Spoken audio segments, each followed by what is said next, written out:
Welcome to the 5th annual reading of the Declaration of Independence.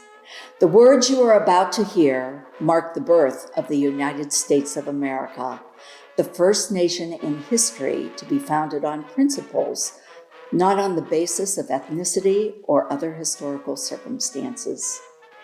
It is revolutionary in that its government serves at the consent of the governed, and its citizens' rights are derived not from the government, but from natural law, of which God is the author.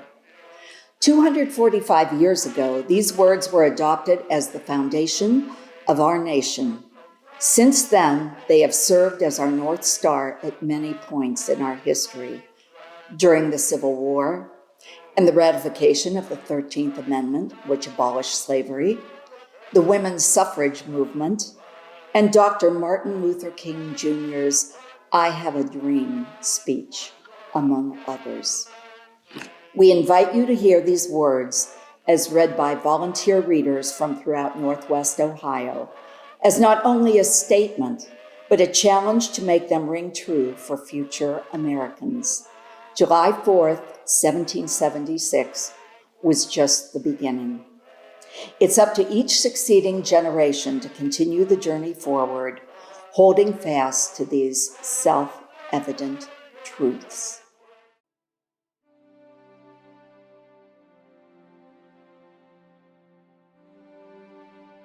When, in the course of human events, it becomes necessary for one people to dissolve the political bonds which have connected them with another, and to assume among the powers of the earth the separate and equal stations to which the laws of nature and of nature's God entitle them, a decent respect to the opinions of mankind requires that they should declare the causes which impel them to the separation.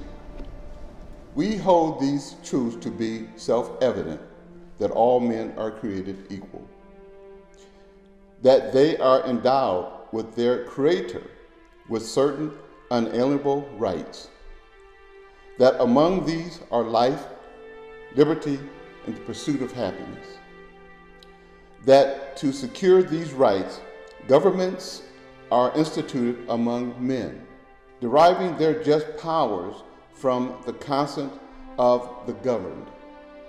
That whenever any form of government becomes destructive of these ends, it is the right of the people to alter or abolish it, and to institute new government, laying these foundations on such principles and organizing its powers in such forms as to them shall seem most likely to affect their safety and happiness.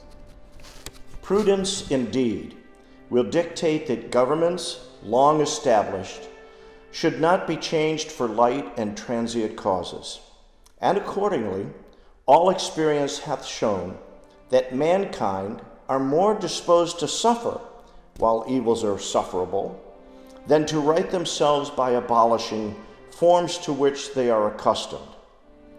But when a long train of abuses and usurpations, pursuing invariably the same object, evinces a design to reduce them under absolute despotism, it is their right, it is their duty to throw off such government and to provide new guards for their future security. Such has been the patient sufferance of these colonies, and such is now the necessity which constrains them to alter their former systems of government. The history of the present King of Great Britain is a history of repeated injuries and usurpations, all having in direct object the establishment of an absolute tyranny over these states. To prove this, let facts be submitted to a candid world. He has refused his assent to laws, the most wholesome and necessary for the public good. He has forbidden his governors to pass laws of immediate and pressing importance, unless suspended in their operation till his assent should be obtained, and when so suspended, he has utterly neglected to attend to them. He has refused to pass other laws for the accommodation of large districts of people, unless those people would relinquish the right of representation in the legislature, a right inestimable to them and formidable to tyrants only.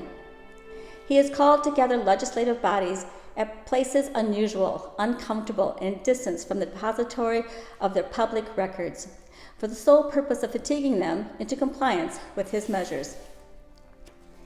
He has dissolved representative houses repeatedly for opposing with manly firmness his invasions on the rights of the people.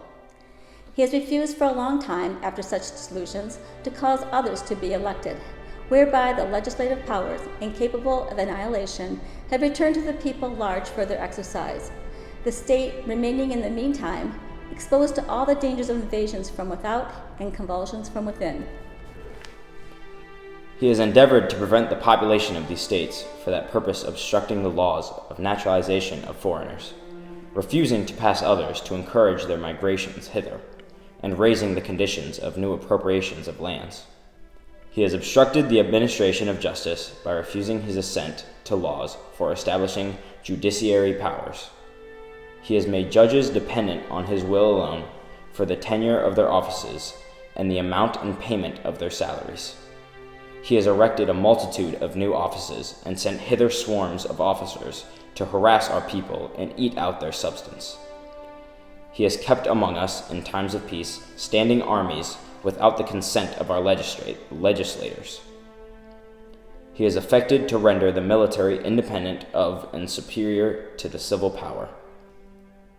He has combined with others to subject us to a jurisdiction foreign to our Constitution and unacknowledged by our laws, given his assent to their acts of pretended legislation.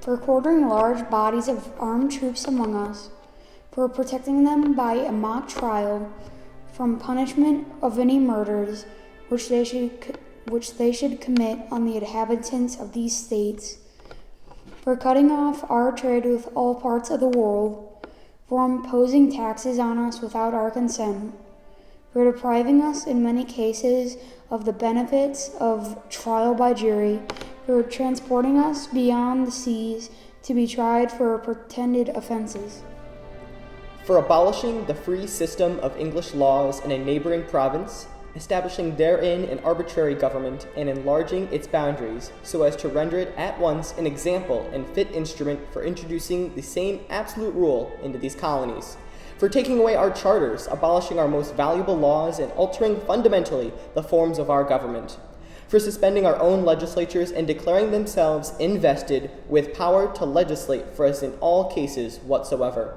He has abdicated government here by declaring us out of his protection and waging war against us. He has plundered our seas, ravaged our coasts, burnt our towns, and destroyed the lives of our people.